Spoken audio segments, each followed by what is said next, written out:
G'day and hello good people, it is Milmo here, back for some more of this world stages happening now. We're moved on to chapter 23, which is pretty much the Hilltop. It's pretty much the Hilltop, as you can see from the description. We're going to meet Jesus and his people, Gregory and his people. I don't know which one do we really say. Let's just say Jesus and his people because he's there and Gregory's not at the moment.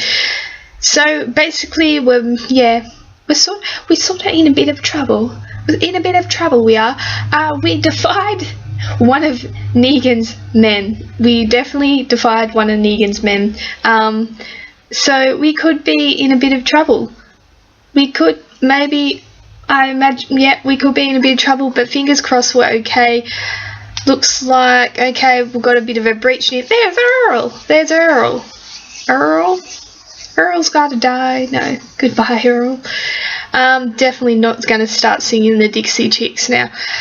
But let's continue on with taking on some of these zombies while we await our fate. I don't regret it. I'm going to refuse to give supplies always. I don't regret it.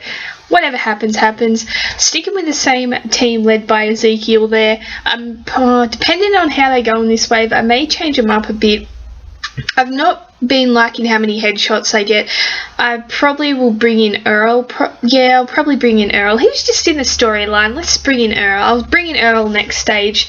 He has the plus 55 crit, so that should not only give me that bit of extra crit, but be pretty cool because I'll replace Lee with Earl, so then we've got Ezekiel, Jesus in there, and also Shiva. I could put a Richard in there, but that would take away from the whole melee thing, so we'll just leave that for now and bring Earl in. Then we'll sort of have close to, I guess, a gang of people that are currently featuring in the storyline. As you can see, I'm not particularly happy with how close these zombies are getting. I'm not happy with the amount of crit these guys are pulling out. Like I said, it's not my top crit team, but I want to try and keep that medium boost in there, so I'm just going to stick with this sort of team. I could bring in my ranged ones, and they're the ones with the 100 plus crit per player, but I don't really want to at this point. I want to try and stick with the medium boost and sort of keep these guys going, being that it does have some pretty cool characters in it that are currently featuring in the storyline, you know, Jesus, Ezekiel, and also Shiva. And then, Hirsch is probably a bit out of place there, but he is my reviver, so we leave him in there just in case things go south. But pretty good in regards to the crit. Like I said, they're not got the highest amount of crit you can technically get, and I guess some players can form, but they got enough that I guess it's getting them through. But like I said, I'm not particularly happy with how many headshots they're getting at the moment, so that's why I'm going to bring Earl in and hope that 55 rush will help out a bit. I don't think I've maxed his rush, so it might be a bit slower than I would like, but hopefully these guys can do the job until he does go off. I could be technically using my battle items, which if you are struggling with these stages, that's what you should be doing. If you're getting the maximum crit that your roster can throw out and you're struggling, then you need to be using those battle items. Essentially with your nitric oxides, your sharpshooters, you want to be using them at the beginning of the wave. The reason being the zombies are fairly far away when the wave begins. It's when they come in a bit closer when you can start struggling. By then, it might be too late to start using your nitric oxide or your sharpshooter, depending which ones you got. Might be too late by then, so you're better off using that at the start of the wave so that you're able to get rid of the majority of them quickly, so when they start to close in on you there's only 1 or 2 or 3, you know, not many left, so it's not going to hurt you too much.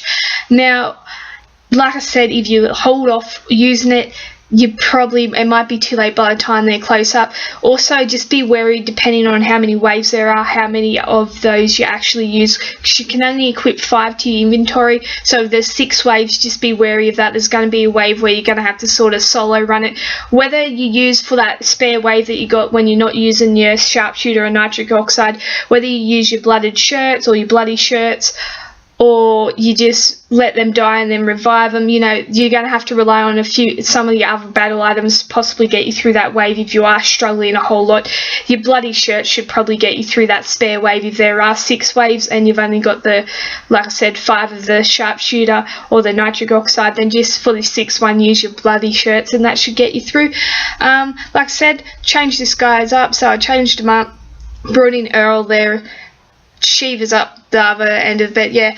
Basically all I've done is just swapped out Earl and Lee and left the team as is, and the reason being I'm just looking to get that extra crit from his plus 55 rush. Like I said to you, when you're setting up zombie teams, you want not only the highest crit leader you can get. I've got Ezekiel here. He's not my highest crit leader, but for you guys, definitely within your roster, you want the highest crit leader, and then you want someone that can give you a really high count crit rush like Earl does with a plus 55, and make sure you're equipped in your team to surround, and also actually make sure your team is pretty much in accordance to that leader skill. Don't be packing in ranged around a melee leader with a crit. That's pointless. You're not going to get it. If you have one player or something out of place, that's okay. If it defies the leader skill, that's okay. But if you have a few in the team that defies that leader skill, which is a crit leader skill, you're sort of screwing yourself over, and that's how you're going to lose stages, because you're not actually taking advantage of that crit fully. Like I said, what you want to make sure you're doing is just maximizing your crit for zombies. So highest crit leader you have in your roster. Like I said, this is not mine, but that's what you want to be doing. You want to be having your highest crit leader and then surrounding him with players that match his leader skills, so they're getting all that crit. And then you want someone with the high crit rush. So the highest crit rush you have in your roster, as long as even if that sort of defies your leader skill, that's the one player that defies your leader skill. So, for example, here I've got melees.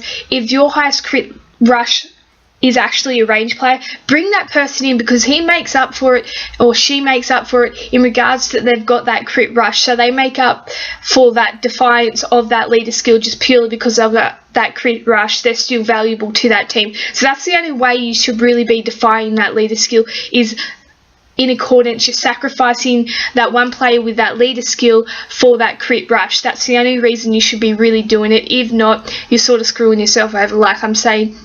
Make sure you got your highest crit weapons on them, so plus 30 crit weapons. Like I said in the previous videos, like Slayer number 1 will give you plus 20 crit, it'll give you an extra 20 crit, so it's always valuable. But just make sure you're maximizing your crit. Like I said, that's the easiest way to get through these zombie stages, especially if you're struggling. You just got to make sure you're getting that crit up and using your battle items. Like I said, the nitrous oxide, sharpshooter, you can use them for the first 5 waves or the last 5 waves, and then the first wave you use your bloody shirts.